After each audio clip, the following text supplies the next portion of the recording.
Good morning, so here's an early story for you. Another of my many true stories based on what happened. And so this is about Cinda, the woman who I married so long ago, with whom we created two wonderful children. And as those of you who watch your channel know, she died of cancer back in 2005. And in the last 12 months of her life, our son went to visit her in hospital. And at this stage she was terminal, and he taught her what is called a pranayama breathing exercise, and it goes something like this.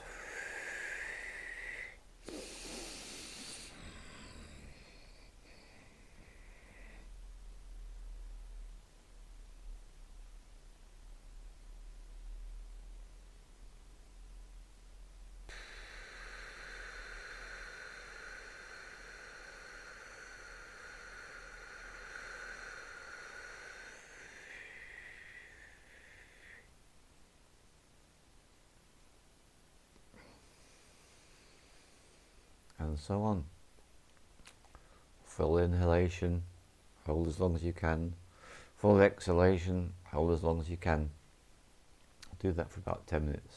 It really is that simple. And so he taught us to do this breathing practice, pranayama, Indian culture, very ancient. And she did it well. And what happened to her is as follows. Immediately having done this practice in an exemplary manner, she got the full results. She dressed herself, discharged herself from hospital, walked from the hospital into the town centre to her favourite restaurant, sat down and ordered herself a really good meal, ate it, thoroughly enjoyed it, paid for it, walked back to the hospital, back into a nightwear, back into bed, and she never did that practice again. And she died some months later. This is one of the most extraordinary stories I know of, because it happened. And it begs so many questions, doesn't it? And it's a fascinating insight into the nature of what it is to be human. Because we all come across things that work really well, don't we?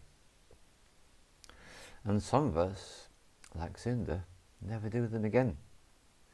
And others take these practices into our hearts and our souls, and it becomes part of our lives. And yet others start up these amazing practices, do them for a while or even for quite a long time, and then without any actual conscious thought, it just slips away from our awarenesses, and then we're not doing it anymore.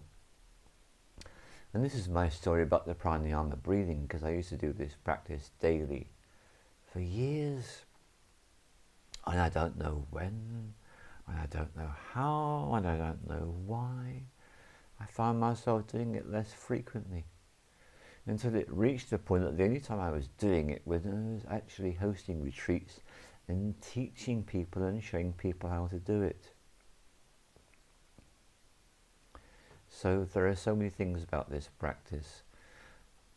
And let me just show you again with a hand movement. So you exhale completely, you remove all the air from your lungs, and you breathe in fully and deeply, and you hold as long as you can.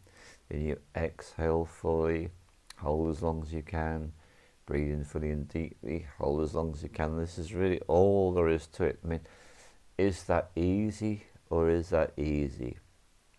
It's an inhale and a pause, and an exhale and a pause, and an inhale and a pause, and an exhale and a pause. Well, it's funny because the person who invited me to do this is my son, all those years ago. My wife was still alive, for goodness sakes, that's a long time ago. And the person who re-invited me to connect with breath is my daughter, and she sent me a link to Wim Hof. And of course, Wim Hof is Mr. Breathing from Holland, isn't he? Aries, powerful person, amazing. And I did that practice that was recommended, and it's different. It involves the use of what I call a fire breathing technique, where you do,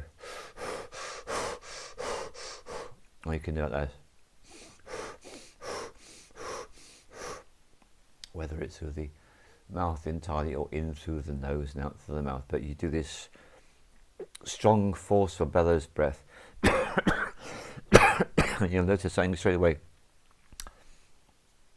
Yeah, I'm doing this deliberately. That doesn't actually agree with my temperament. So I want to talk about something else, which is called sympathetic and parasympathetic. This is all part of the autonomic nervous system.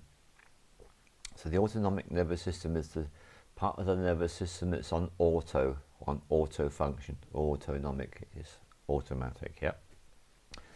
And the sympathetic nervous system is activated in times of stress, danger, the need for immediate action. Stress, right? It's all about the stress. The parasympathetic nervous system is all about being out in nature, calming down, meditating, feeling peaceful, relaxation. We need both these states in our lives.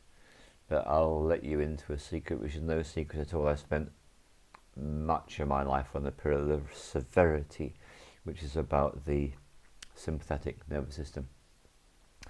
And so actually, where I need to spend more of my time, particularly these days, because I still have a lot to do, it takes me in that direction, in terms of looking for somewhere to live and all the rest of it, I need to calm. So for me, this pranayama breathing, which I showed you about the breathing in fully and deeply, holding as long as you can, exhalation and holding, this is very calming. So if you're a person that suffers from demotivation, if you're a person that struggles with getting going, then you might well want to go into Wim Hof and study his breathing techniques, because they're going to be perfect for you, just as much as they're completely unsuitable for me. The only time I will ever do fire breathing, when it completely works for me, that's when I'm about to plunge my body into the sea or another body of cold water, and then it's absolutely superb, because I need to be really fired up to have that experience of the coldness of the water. And I do that on autopilot. I don't even think about it. I automatically always do that fire breathing before my water experiences, just seconds before I get in. So there's a whole load of things here. So that little thing there shows you that just because someone shows you something on the internet, it might not be right for you. Check it out, see if it works for you. Don't just do it blindly. And then the other thing about the fact that, isn't it interesting how we get these amazing practices that we can then just, somehow we just lose touch with them. We forget they're there. But as my daughter reminded me, it's possible that someone else can remind. What does it mean to remind? It means to reconnect with your mind. You can be reminded about a great practice and do it. So, my partner, it's really good for her to do things which stimulate her. Wim Hof's perfect. And she discovered this morning, as we did our separate, different breathing practices in bed this morning, that when she did her Wim Hof breathing practice, the result was the pain that she's experiencing, it diminished. And so, another gift of the breathing. Now, whichever method you use, whether you're using something to stimulate you or something to calm you, in terms of the breathing practice, whether full-on Wim Hof or full-on traditional pranayama, whichever of these you do, the thing you'll notice straight away, if you need to do these, I would say at least 5 minutes, 5 to 10 minutes, do a breathing practice, do it with unbending intent, do it rigorously, do it clearly, do it for 5 to 10 minutes. See if you can do 10 minutes, but start off with 5. And then while you're doing that, notice how you're feeling. Notice if any insights arise quite automatically as you're doing that breathing. And then as soon as you finish that practice, notice how you feel. Because what is in no doubt whatsoever, what's indubitably a fact, is that when you do a breathing exercise well, where you're really flooding your body with wonderful oxygen and removing all the carbon dioxide, it's the stale CO2 that's been lying around in the corners of the pockets of the lungs, you get an incredible psychic boost. Your psychic abilities increase and you become very clear in your mind. And aren't these highly desirable states? So just think about it. You've got a job interview. You're about to go on a date for the first time, or any one of 1,000 other events that's scheduled for you that's going to happen soon. Imagine how powerful to do a breathing practice of your choice. And what I suggest you do is just do some research, find out. Are you a person that needs to be stimulated with breathing practices? Wim Hof. Are you someone that used to do breathing practices to calm what is already a naturally overstimulated state, like myself and a couple of very dear friends? Pranayama.